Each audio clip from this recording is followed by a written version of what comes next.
Hai semua, Assalamualaikum warahmatullahi wabarakatuh. Semoga teman-teman semua masih dalam keadaan sehat dan tetap semangat ya. Pada pertemuan kali ini aku akan membahas tentang pendekatan. Pendekatan apa ya? Ya, yaitu pendekatan feminisme. Nah, feminisme ini atau pendekatan ini aku akan mencari di mana kejadian dalam sebuah karya sastra yang menempatkan perempuan itu tidak setara dengan laki-laki.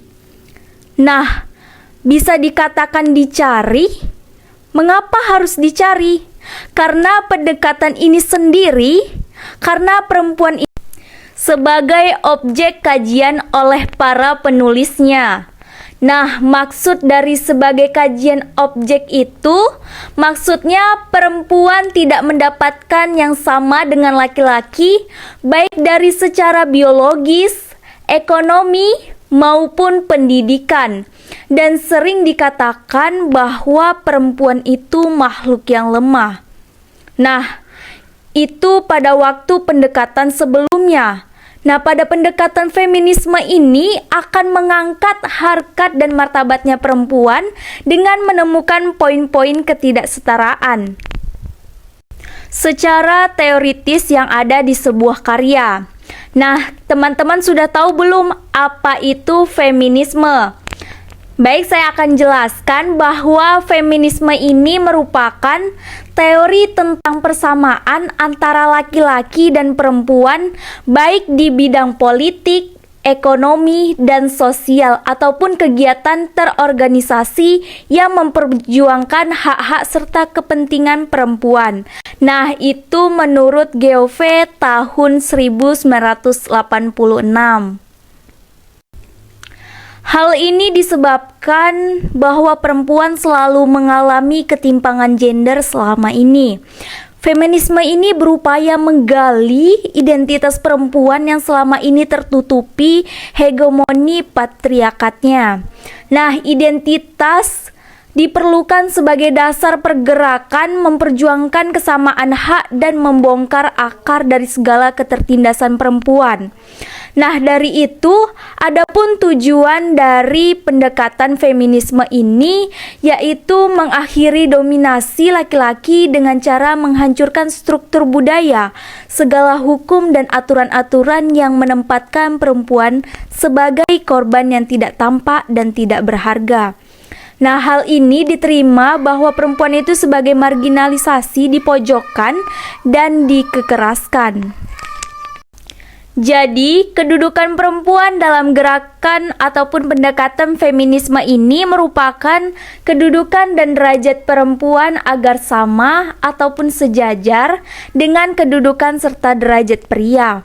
Nah, menurut Endaswara tahun 2003 mengatakan bahwa dominasi pria terhadap perempuan telah mempengaruhi kondisi sastra antara lain.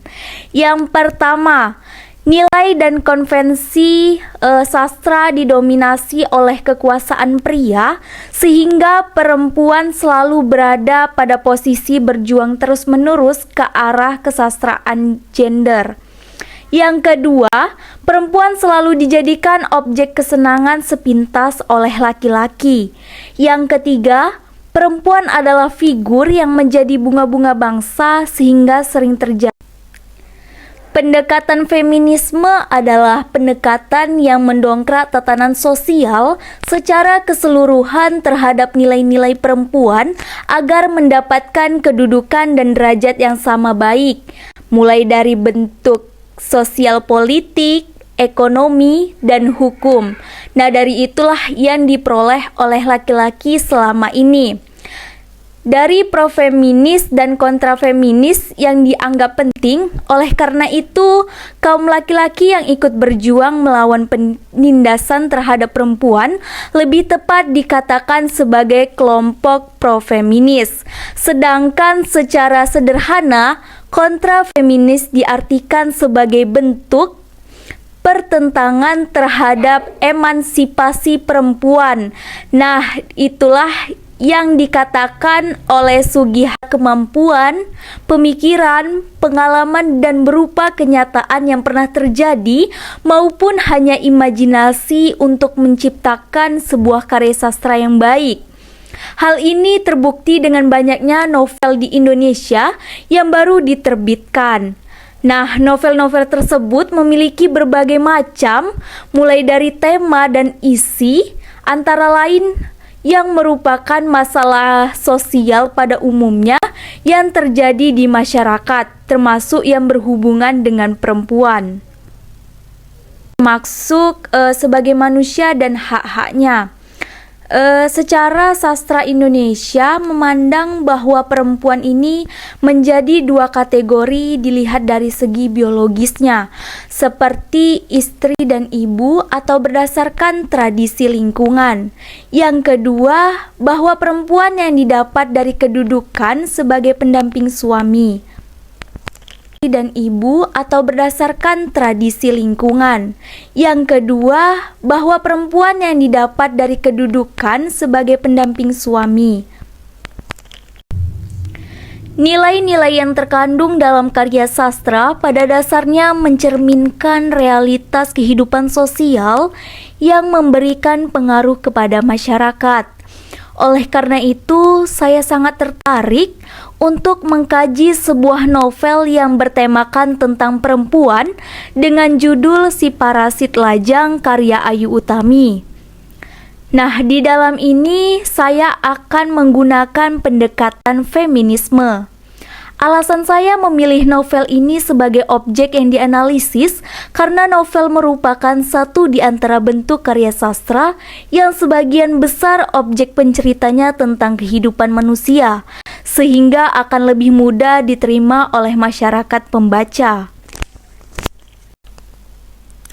Kemudian saya akan mengkaji novel karya Ayu Utami yang berjudul Si Parasit Lajang sebagai objek kajian dikarenakan yang pertama, secara umum novel-novel ini memberikan argumen mengapa perempuan perlu melakukan perjuangan terhadap posisinya selama ini.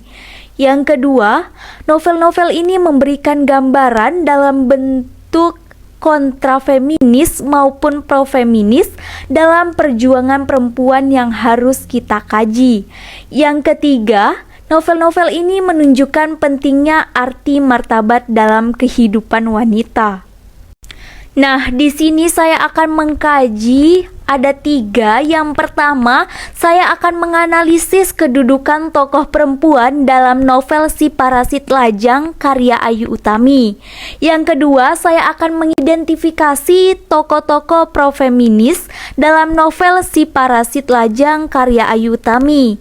Dan yang terakhir ataupun yang ketiga yaitu mengidentifikasi tokoh-tokoh kontrafeminis dalam novel Si Parasit Lajang karya Ayu Utami.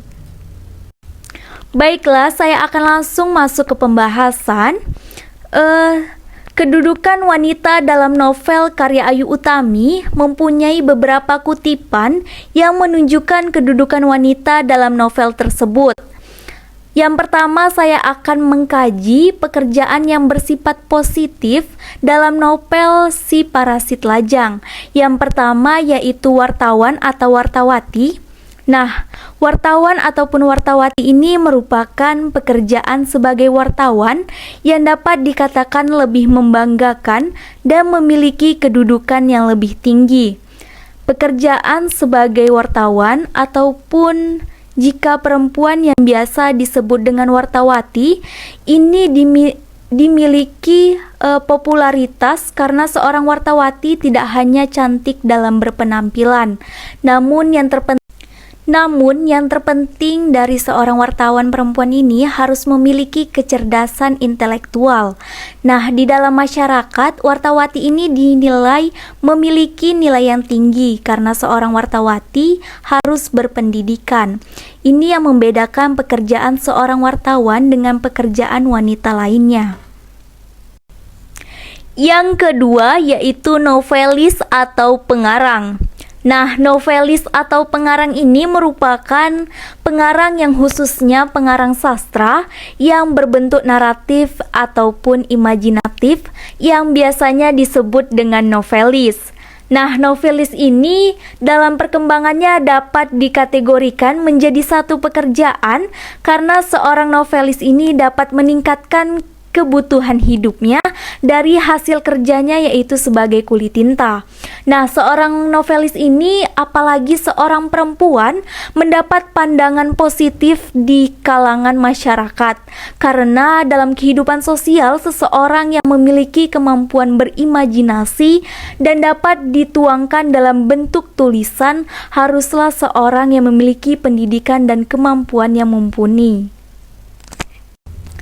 Yang ketiga yaitu menteri. Nah, menteri ini dijelaskan bahwa salah satu pekerjaan yang mendapat sorotan tentang kesetaraan gender, yaitu jabatan yang tinggi, yaitu jabatan kementerian. Nah, suatu pekerjaan yang tidak semua perempuan berhasil memperolehnya.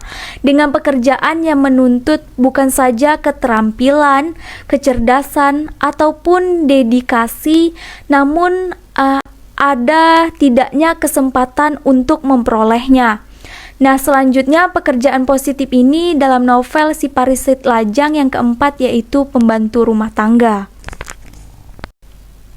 Yang keempat yaitu pembantu rumah tangga. Nah, pembantu rumah tangga ini menggambarkan bahwa tingkat pendidikannya yang rendah atau bahkan tidak memiliki sama sekali oleh seorang wanita. Nah, seorang wanita ini akan menimbulkan dampak di bidang pekerjaan maupun status sosial dalam masyarakat.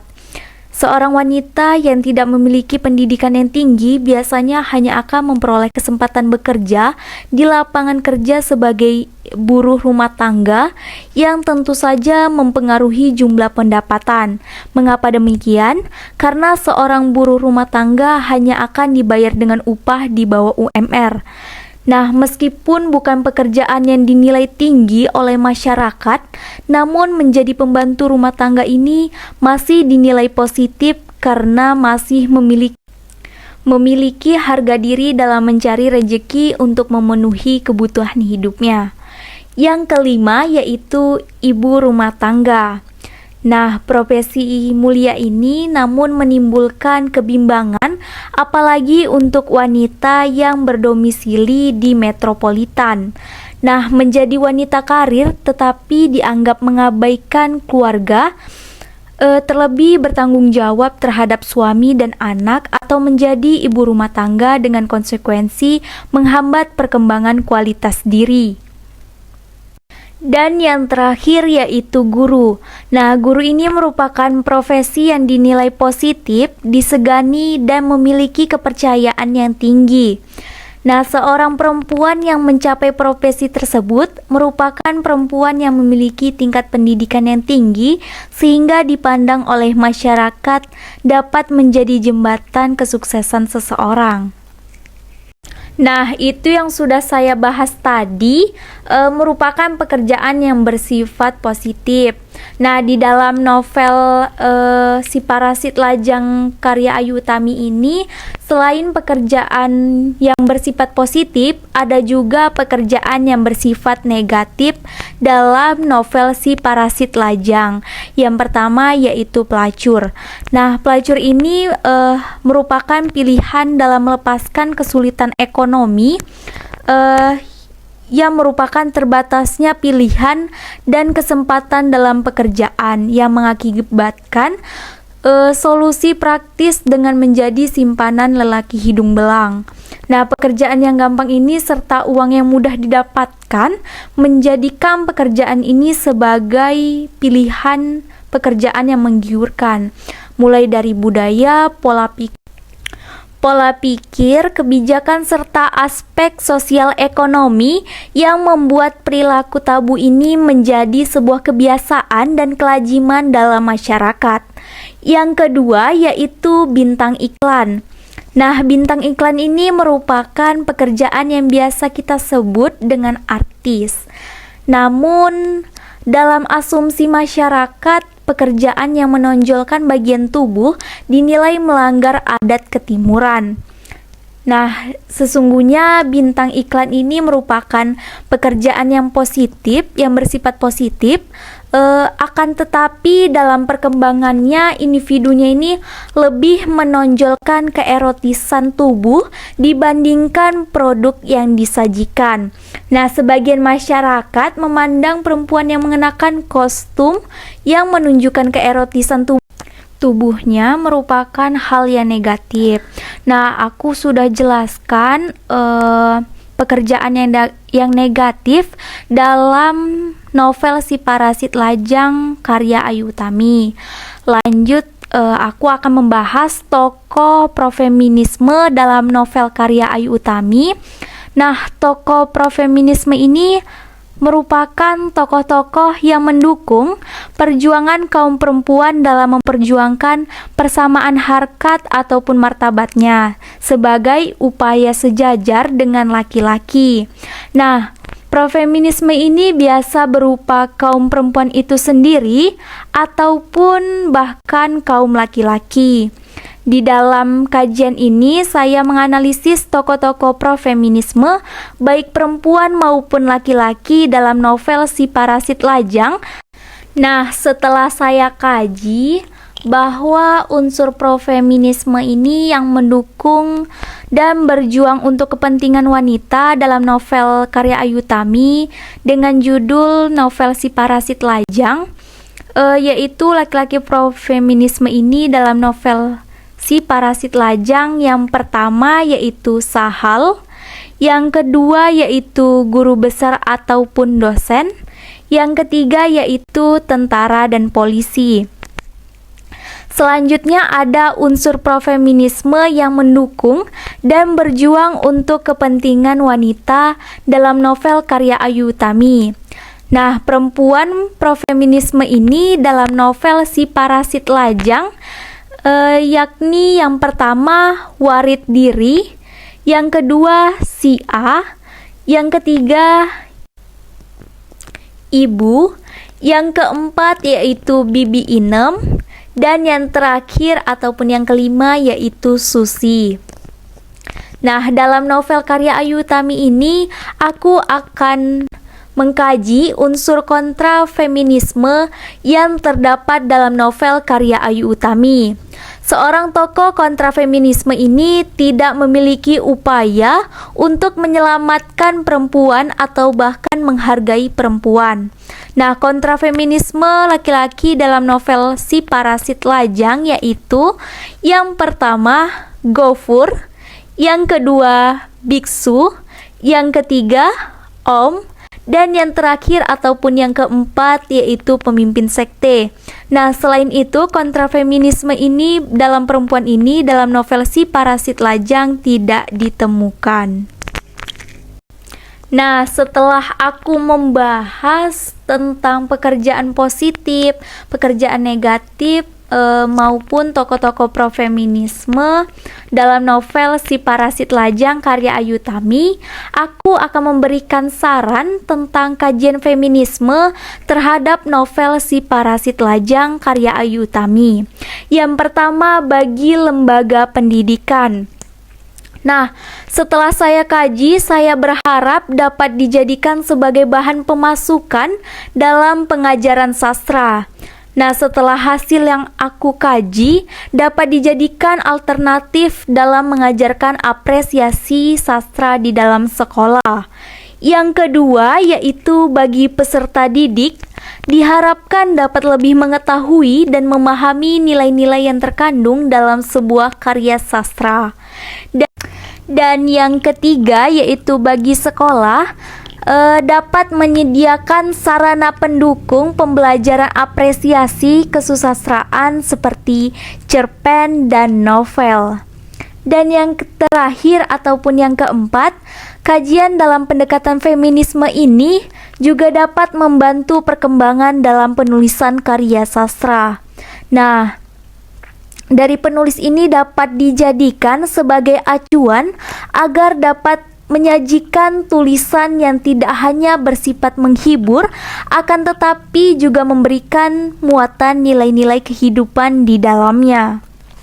Pekerjaannya negatif maupun tokoh-tokoh pro-feminisme dalam novel Si Parasit Lajang karya Ayu Tami. Sekian dan terima kasih. Assalamualaikum warahmatullahi wabarakatuh. Sampai jumpa.